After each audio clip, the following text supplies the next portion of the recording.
Hello YouTube, Arrow Assassin here, and today I'm going to tell you some world PvP tips for help you out in the open world. So let's get started. First building you should get is the Gnomish Gearworks. It gives you 2 items a day at level 2. You don't need to get level 3 because the siege engine is kind of not that great. Doesn't do that a lot of damage. I just doing it to test it out. So the first item is the best. You pretty much always get it. At least I do. I don't know anybody else that doesn't get it at all. Is a nuclear target painter. Doesn't do 500,000 damage in PvP in my opinion, but it does on PvE, whatever. This the whole reason why I like the nuclear target painter is because, like example, I like it on my druid and my mage. Between being boomkin sometimes, I use it in Ashran. And it does so much damage with the all cooldowns and the AoE. It pretty much nukes the entire raid sometimes. It's hilarious. I highly recommend using it. You'll probably enjoy it as much as I do. The only problem is it's an hour cooldown. That's what sucks, but it is totally worth using it. The second item is a rocket. I unfortunately don't have it today because I got this robot rooster. It switches out every day. So I'll show you an example of what it does. Like I'm standing right here and I press the jump button, it pretty much jumps me to that fountain over there. That's how far it goes. So it is again pretty much an overpowered item to get away with. So another reason why I recommend this building. Third is, if you've seen my trolling Ashran video, I teleport like high in the air, not teleport, but use a rocket high in the air. That's pretty much another item from this Gnomish Gearworks. It is really strong, so if you just pretty much want to just straight out pretty much just laugh and just run into a group of alliance like I do, I just run into a group of horde or alliance and just be like, what's up guys, and just use the rocket just to be funny. So that's what I recommend for the Gnomish Gearworks. Those are the 3 items. Moving to the next building, it's the Gladiator Sanctum. Let me move over here real quick so I can show you what it does. Basically, it enables safe fall and underwater breathing for level 2, which is really good. If you fall and you're fighting somebody to chase them or something, or you want to get away, you take no damage, you have underwater breathing, so that's even better. Not the main reason I recommend it, but it's another good reason. The main reason I recommend it is because level 3, 35% life, all damage taken reduced by 50%. 50% is really good. So if you're about to die and you have that, it's pretty strong. Especially as a healer, if you're healing Ashran or healing somebody in World PvP, or you're a tank, Guardian Druid. Really strong. I mean, it's obviously good as DPS too, but I'm just giving examples. There's another reason why it's a really good building, and that is for the Unleashed Mania. Basically, this item increases your damage dealt by 75% and your maximum health. It says reduce all healing received by 100%, but I've been getting healed and stuff, so I don't really understand it.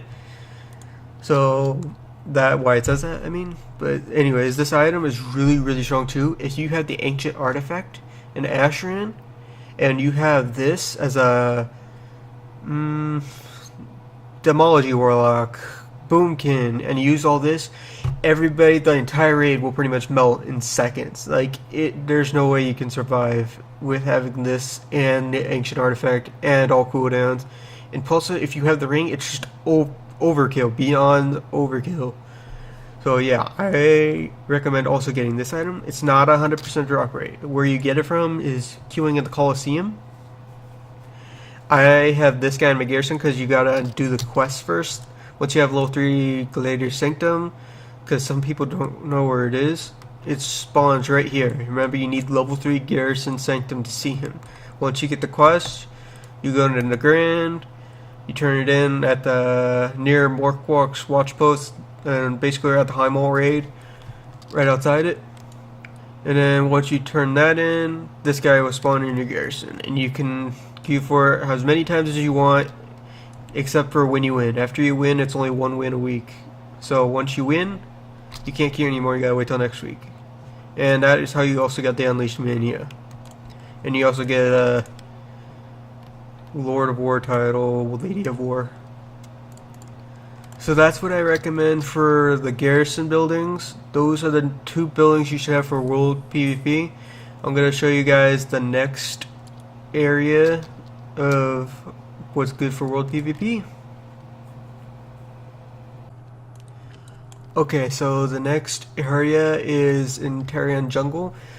Some people probably know this already, some people don't, but if you stand in the lava, you get a damage buff. Increases your damage and it goes up to about 45%. I always go for 9 stacks just because I want so much damage. It's ridiculous. I can't even imagine how much it pretty much does. So once you got 9 stacks, you got damage increased by 45%. The only downside is you also take 45% increased damage. Oh yeah, and when you're fighting in World PvP, do not go back into the lava before your stacks go off, because 10 stacks is instantly pretty much just kills you. So that's another World PvP tip for the jungle.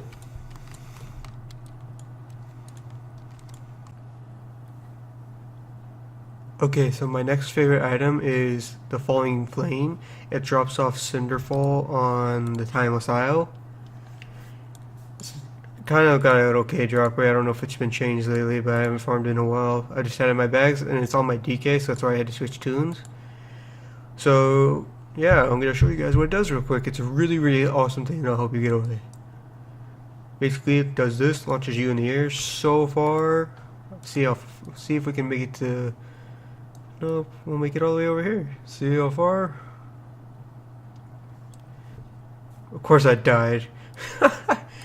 Yeah, that's also something that happens.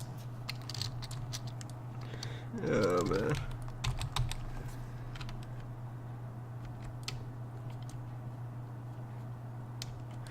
So anyways, yeah guys, I haven't used that though. Also, I guess I forgot it kills you because I usually land in the water or something when I used it at the time.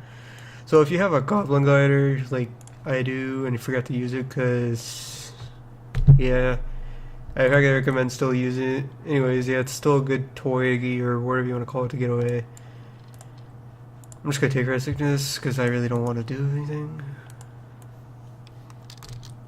Okay, up next is the Timeless Isle. I know some people, not all of them, like to World PvP here. I do like to come here sometimes, so some extra tips for World PvP here. Grab some fruit for the extra stats.